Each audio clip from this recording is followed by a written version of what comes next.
Alright, welcome to another edition of JEMI-EDUCATION. Alright, so today we're dealing with question 12. Okay, yeah, but before we start, there's an announcement we want to make. Okay, so starting from Friday next week, every 21 hours, we'll be giving away 10 kwacha airtime, okay, to one person. Now, the condition to that is that every Friday, 21 hours, we'll be posting a question, and the first person to comment with the right answer gets away with 10 kwacha. All right, so tell your friends, share the page, and let's do this. Okay, so let's get down to business. So question 12 is a question on cycle property. All right, so we're given in the diagram below, points A, B, C, D are on a cycle. BD is the diameter of the cycle. ACB is angle 42, CAD is 33, and the lines AC and BD intersect at X. Okay, so find CBD, find ACD, find AXB. Okay, all right, so let me just do a rough sketch of this. Okay, so like I said in my previous video where I was answering a question on cycle property, you have to read the notes. Okay, you read the notes and then everything will be just application of the notes and the answers will just flow. Okay, so we'll look at this. First part is find CBD angle. Okay, so angle C, B, and D, this angle here, that's the angle we're looking for. So first things first, look at this code DC. Okay, code DC is the one that's making angle CBD. You've seen this code, that's where it's rising from, and then a chord and then arc makes a segment. Okay, so this can also be called a segment. So this angle CBD is coming from this segment. Okay, then you look for another angle that is being lifted by this same chord when you or rather this same segment. Okay, so you can see that there's this angle, it's coming from this segment here. Okay, so that means angle CBD is equal to angle CAD because these are angles in the same segment. So CBD is also 33 degrees. So you can put the canal and say angles in the same segment. That's all. Then you've answered part A.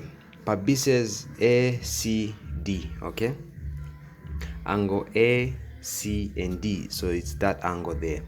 Now another property you should look at the details of the question. So as you can see, there's BD is a diameter of a circle. So from there, so BD is a diameter, which means it's cutting this circle in half. Okay, so you know that means this is a semicircle, and angle in a semicircle is 90 degrees. So this angle here is 90 degrees, same as this angle the other side is also 90 degrees because this is a diameter, it's cutting it in half. So this is a semicircle, this is a semicircle, so the angle there is 90 degrees. So which means if you add angle ACD plus angle ACB should give you 90 degrees because the total angle in the semicircle is 90. So ACD is what we're looking for. ACB, so you can say I cannot angle in the semicircle. Okay, so ACB we're given is 42, so equal to 90. So ACD angle, we make it a subject, we subtract 42 this side, then we also do the same the other side. So this and that goes, you remain with ACD.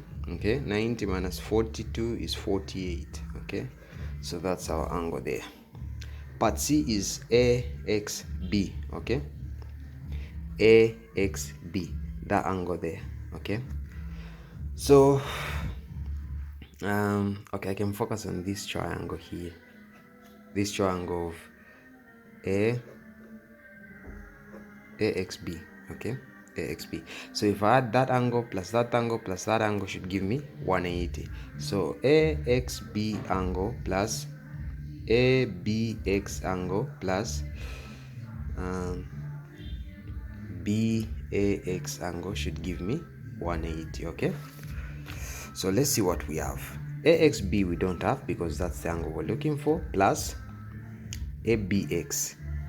ABX, this angle here, ABX, this angle here. Okay, now let's look at this code that is making, or that, rather the segment that's making ABX, this angle here. Okay, when you look at this segment AD, okay, this segment here, this segment is making this angle there. Okay, so let's look up for another angle that's rising from this segment. So when, as you can see, it's this one and this one. So angle A, C, and D is being risen by this segment, which is also rising A, B, D, or ABX, this angle here. Okay, so the angle here is the angle there, same segment. So ACD, just from finding it, is 48. So we know ACD and AX and ABX are in the same segment, so this is also 48. Then plus BAX, this angle here. Okay, so we know that because this is a diameter, this is 90 degrees, but 90 degrees is the whole thing, and then we have one side 33. So the angle here then should be 90 minus 33. That would be the angle that is just there. So BAX is 90 minus 33. Then all this should give you 180. Okay. Alright, so let's continue. AXB is equal to 48 plus 90 minus 33 is 57. Then it gives us 180. So AXB is 48 plus 57, that's 105. Then should give you 180. We make X the subject. Okay, we subtract 105 from this side, we also subtract 105 from the other side. So this and this goes, we remain with AXB. So 180 minus 105 is 75 degrees. So that is your answer. Okay, so we move on to question 13. Question 13 is a topic on functions. Okay, so we have functions G and F are defined as that. So G X is X minus 1 over 2. Then F of X is 3X minus 5. Okay, then you're taught to find A, G inverse of X. Okay, then B, we're taught to find X if F of X is equal to G of X. Then C, G inverse F of X. Okay, all right, so let's start.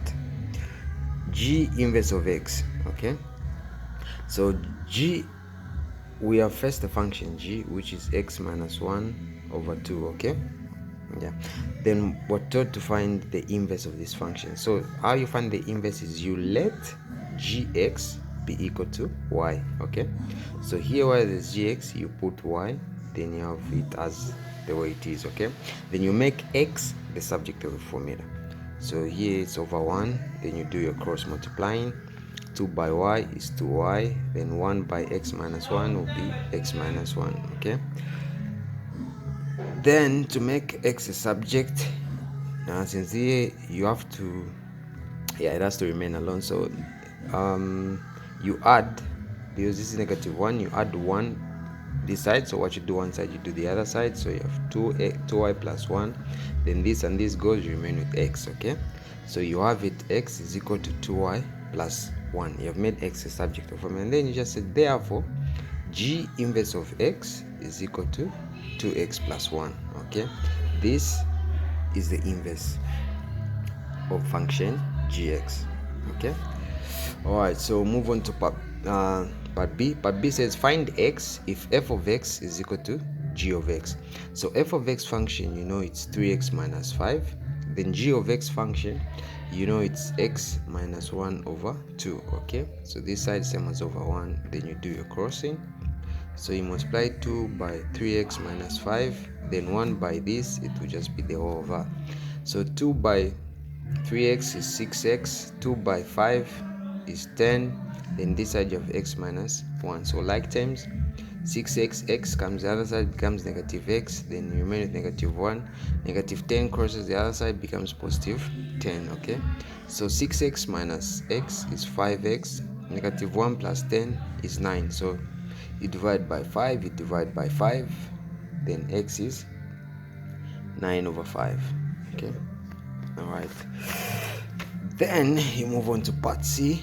Part C says find G inverse f of x. Okay, so when you look at G inverse of x, it's written like this. It's 2x plus 1. Okay, then they're asking you to find G inverse f of x, which means in this function of gx, as you can see, when you compare this and that, you see that this first is the same as this first here. So where there's x, that's what they've replaced with f of x. Okay, so this just means in the function of g inverse of x, inverse of function g, where there's x, you replace it with the function f of x, which is 3x minus 5, the original one. Okay, then plus 1. Okay, so 2 by 3x is 6x minus 2 by 5 is 10, then plus 1. So 6x negative 10 plus 1 is negative 9. So G inverse f of x is 6x minus 9. Okay, thank you.